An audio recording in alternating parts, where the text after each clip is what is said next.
नमस्कार। आज हम प्राइस टू अर्निंग्स रेशो, जिसे शॉर्ट फॉर्म में पी रेशो के नाम से जाना जाता है, उसके बारे में बात करेंगे। पी रेशो एक बहुत इंपॉर्टेंट वैल्यूएशन रेशो है।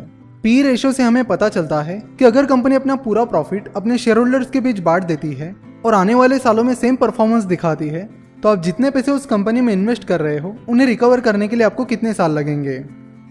फॉर एग्जाम्पल, मान लीजिए कि एबीसी नाम की कंपनी में आप 1 लाख रुपए इन्वेस्ट कर रहे हो और एबीसी कंपनी का प्राइस टू अर्निंग रेशो है 5। तो उसका मतलब है कि अगर एबीसी कंपनी अपना पूरा प्रॉफिट अपने शेयर होल्डर्स के बीच बांट देती है और आने वाले सालों में भी सेम परफॉर्मेंस दिखाती है, तो 5 साल में आपके 1 लाख रुपए की इन्वेस्टमेंट रिकवर हो जाएगी। प्राइस टू अर्निंग्स रेशो का फॉर्मूला है share price divided by EPS. देखो, ईपीएस को हमने लास्ट लेक्चर में देखा था। ईपीएस मतलब अगर कंपनी अपना पूरा प्रॉफिट शेयर होल्डर्स के बीच बांट देती तो शेयर होल्डर्स को एक शेयर के पीछे कितने रुपए मिलते।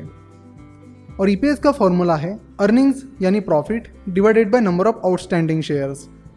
ईपीएस को डिटेल में समझने के लिए आप यहाँ आई बटन पर क्लिक करके ईपीएस का ये वीडियो देख सकते हो। पी रेशो अगर कम है तो उसका मतलब है कि या तो स्टॉक अंडर वैल्यूड है यानी सस्ते वैल्यूएशन पर मिल रहा है, या इन्वेस्टर्स को कंपनी के फ्यूचर परफॉर्मेंस पर कुछ खास भरोसा नहीं है, इसलिए वो उस स्टॉक में इंटरेस्टेड नहीं है। यूजुअली लोग समझते हैं कि अगर किसी कंपनी का पी रेशो कम है तो वो स्टॉक अंडर वैल्यूड है, पर पी रेशो कम है इसलिए वो स्टॉक अंडर वैल्यूड ही है, ऐसा कुछ नहीं है। उसके पी रेशो कम होने के पीछे ये कारण भी हो सकता है कि वो स्टॉक खराब परफॉर्म कर रहा है, या उसके फ्यूचर प्रॉस्पेक्ट्स इन्वेस्टर्स को सही नहीं लग रहे, इसलिए इन्वेस्टर उस स्टॉक से दूर रहना पसंद कर रहे हैं। कुछ लोग बस पी रेशो कम है इसलिए शेयर्स खरीदते हैं। वैसे जो कंपनीज बंद पड़ने की कगार पर है, बैंकरप्ट होने पर आई है, उनका पी रेशो भी कम होता है। तो उसका ये मतलब नहीं है कि वो कंपनी भी सस्ते में मिल रही है। तो पी रेशो को अच्छे से समझने के लिए आपको ये पता करना होगा कि पी रेशो अगर कम है तो वो क्यों है। अगर उसका कारण आपको पता चलेगा तभी आप उसको अच्छे से यूज़ कर पाओगे। किसी स्टॉक का पी रेशो अगर ज़्यादा है तो उसका मतलब है कि या तो वो स्टॉक ओवर वैल्यूड है यानी महंगे वैल्यूएशन पर मिल रहा है, या इन्वेस्टर्स को कंपनी के फ्यूचर परफॉर्मेंस और फ्यूचर ग्रोथ पर कुछ खास भरोसा है, इसलिए वो स्टॉक में बहुत इंटरेस्टेड है।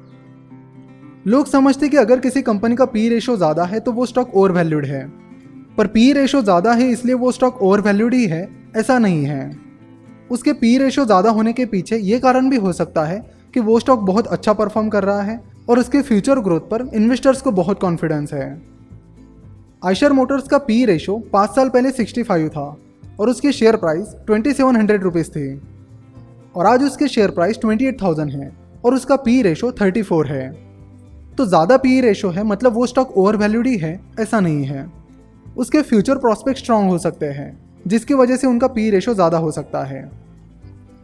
बस कोई चीज़ सस्ती मिल रही है इसलिए उसे खरीदना भी सही नहीं है, आपको बाकी चीज़ों को भी देखना होगा। अगर आप टी शर्ट खरीदने जाते हो तो आप बस सस्ती मिल रही है इसलिए उसे नहीं खरीदते हो, आप उसकी क्वालिटी, कलर, मटेरियल ये सब देखते हो। कोई टी शर्ट अगर अच्छा है, उसकी क्वालिटी भी अच्छी है और वो आपको सस्ते में मिल रही है तो वो एक अच्छी डील होगी। इसलिए कभी भी जल्दबाजी में बस 1-2 चीज़ें चेक करके शेयर्स मत खरीदिए। कंपनी का पूरा एनालिसिस करो और उसके बाद ही शेयर्स खरीदो, क्योंकि फाइनेंशियल रेशोज तो फंडामेंटल एनालिसिस का बस एक छोटा सा हिस्सा है। पी रेशो कम है या ज़्यादा ये चेक करने का बेस्ट तरीका है उस इंडस्ट्री की बाकी कंपनीज के साथ उसका पी रेशो कंपेयर करना, या आप सिंपली कंपनी का पी उसके इंडस्ट्री पी से कंपेयर कर सकते हो। इंडस्ट्री पी मतलब उस पूरी इंडस्ट्री का average P ratio. For example, IT industry का पी रेशो सारी आईटी कंपनीज के पी रेशो का एवरेज होगा। तो अगर आपको पता करना है कि इन्फोसिस का पी रेशो कम है या ज़्यादा, तो इसके लिए आप इन्फोसिस के पी रेशो को बाकी आईटी कंपनीज के पी रेशो के साथ कंपेयर कर सकते हो, या आप इन्फोसिस के पी रेशो को सीधे आईटी इंडस्ट्री के पी रेशो के साथ कंपेयर कर सकते हो। जब आप मनी कंट्रोल पर जाकर किसी शेयर का नाम सर्च करते हो तो यहाँ पर आपको उस शेयर की इंडस्ट्री का पी रेशो मिलेगा। अलग अलग इंडस्ट्रीज की कंपनीज के पैसे कमाने के अलग अलग तरीके होते हैं, उनका बिजनेस का तरीका भी अलग अलग होता है, इसलिए उनके वैल्यूएशन निकालने के तरीके भी अलग अलग होते हैं। इसलिए डायरेक्टली पी रेशो देखने के बजाय आपको उसे उसकी इंडस्ट्री की बाकी कंपनीज के साथ कंपेयर करना चाहिए। और मेन बात, सिर्फ पी रेशो चेक करके काम नहीं चलेगा, आपको ये पता करना होगा कि पी रेशो कम है या ज़्यादा है तो वो क्यों है। क्या कंपनी ने हाल ही में जो अच्छा प्रॉफिट कमाया है वो टेम्पररी है, या उसकी परफॉर्मेंस आगे भी बरकरार रहने वाली है। फॉर एग्जाम्पल, कई बार क्या होता है कि कंपनी की किसी वन टाइम इनकम की वजह से कंपनी के पी रेशो में कोई बड़ा बदलाव आ जाता है। इसलिए आपको पी रेशो कम या ज़्यादा क्यों हुआ, इसका कारण पता होना चाहिए। पी रेशो एक बहुत इंपॉर्टेंट वैल्यूएशन रेशो है, पर कंपनी के वैल्यूएशन को समझने के लिए आप सिर्फ एक वैल्यूएशन रेशो पर डिपेंड नहीं रह सकते।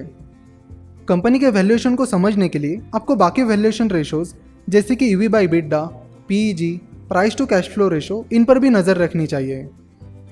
साथ ही आप कंपनी का वैल्यूएशन निकालते हो तो और बढ़िया हो जाएगा।